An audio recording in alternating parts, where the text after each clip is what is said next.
ছাত্ৰ-ছাত্ৰীসকল আজি আলোচনা কৰিম অসম জাতীয় বিদ্যালয়ৰ ক্লাছ 8ৰ গণিতৰ অনুশীলনী 10ৰ 6 নম্বৰ প্ৰশ্নৰ পৰা ইয়াৰ আগৰ ভিডিঅ'ত 1ৰ পৰা 5লৈ আলোচনা কৰিছোঁ। 6 নম্বৰ প্ৰশ্ন দিছে সুদ 4 মাহৰ মূৰে মূৰে গণনা কৰিলে বছৰি 15% সুতৰ হাৰে 24,000 টকাৰ মিশ্ৰ সুদ নিৰ্ণয় কৰিব লাগে। এবাৰ দিছে আগৰটোত আছিল 6 মাহ মূৰে মূৰে বছৰত 6 মাহ কেইবাৰ হ'ব দুইবাৰ এতিয়া 4 মাহৰ মূৰে মূৰে সবা দিয়া আছে বছৰি সুতৰ হাৰ 15% 4 মাহ সুতৰ হাৰ এতিয়া তোমালোকে চাবা বছৰত 4 মাহ কেইবাৰ হয় 4 এটা বছৰক 4 দি হৰণ কৰি দিয়ে কিমানকৈ পৰিব 3 দি পৰিব সবা তাৰ মানে বছৰত 4 মাহ 8 মাহ 8 4 12 মাহ মানে 3 ৰে এটো হৰণ কৰি দিবা ইকুৱেল কিমান হ'ব 5%।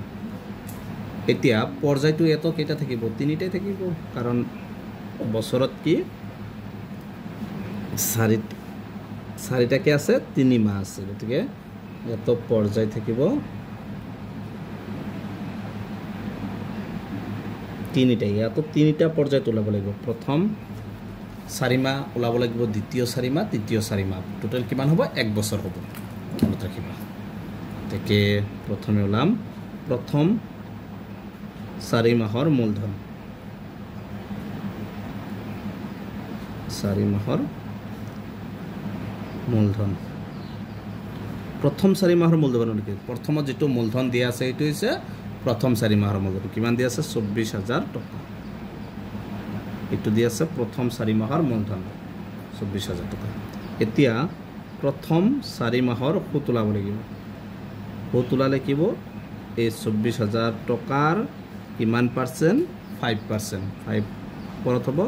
আৰু 100টো তলত হ'ব পাৰ্সেন্ট থাকিলে তলত 1 হয় দুটা শূন্য ইয়াৰ পৰা দুটা শূন্য কেনসেল কিমান হ'ব 5 শূন্য 5 4 গুণ 20 20ৰ শূন্য 5 2 গুণ 10 10 2 12 সব প্ৰথম 4 মাহত কিমান টকা সুদ পাব 1200 টকা গতিকে প্ৰথম বছৰৰ প্ৰথম 4 মাহৰ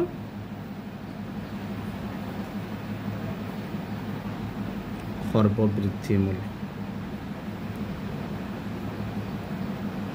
এবং মূলধন কিমান 24,000 মূলধন হ'ব 24,000 যোগ 12 24,000 লগত 12টো যোগ কৰি দিয়া কিমান হ'ব 002 52 25,200 টকা এটো হৈছে প্ৰথম 4 মাহৰ সৰ্ববৃদ্ধি মূল্য। এতিয়া এইটো হ'ব দ্বিতীয় 4 মাহৰ মূলধন দ্বিতীয় 4 মাহৰ মূলধন হ'ব কিমান 25,200 টকা এইটোৱে হ'ব দ্বিতীয় 4 মাহৰ মূলধন। এতিয়া দ্বিতীয় 4 মাহৰ কি ওলাব লাগিব সুদ এতিয়া সুদ ওলালে কি হ'ব 25,200 কিমান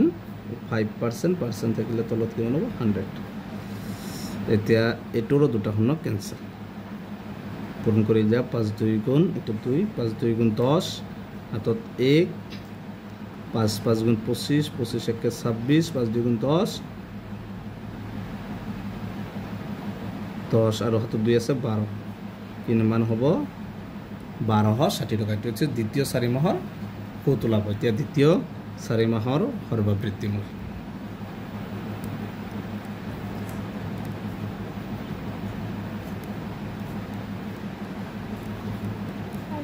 সৰ্ববৃদ্ধি মূল হ'ব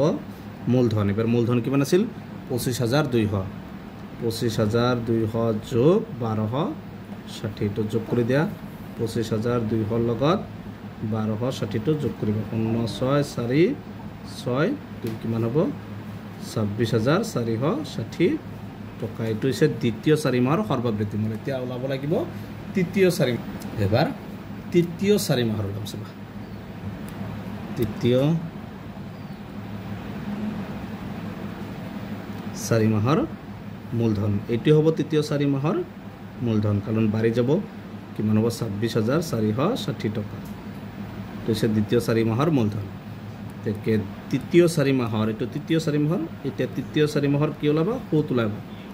সুত হলে কিবা মূলধন আছে 26460 into 5/% থাকিলে তলত হ'ব 100 এতিয়া চাবা এই শূন্য আৰু এই শূন্য কেনসেল তাৰপিছত 5 দি 10ক যাব দুইবাৰ 2 দি 2ক একবাৰ 6ক তিনিবাৰ 4ক দুইবাৰ 6ক তিনিবাৰ কিমান হ'ব 1323 টকা এইটো হৈছে তৃতীয় 4 মাহৰ সুত এতিয়া তৃতীয় 4 মাহৰ সৰ্ববৃদ্ধি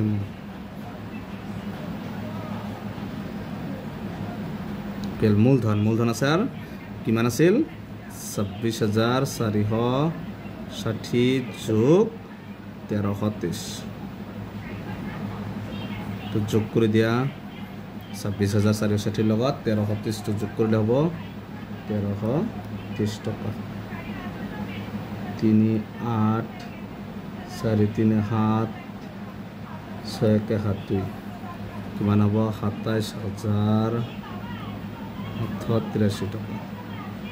এইটো হৈছে তৃতীয় 4 মাহৰ সৰ্ববৃদ্ধি মূল এতিয়া ওলাব লাগে এইটো ওলাব দিছে মিশ্ৰ সুত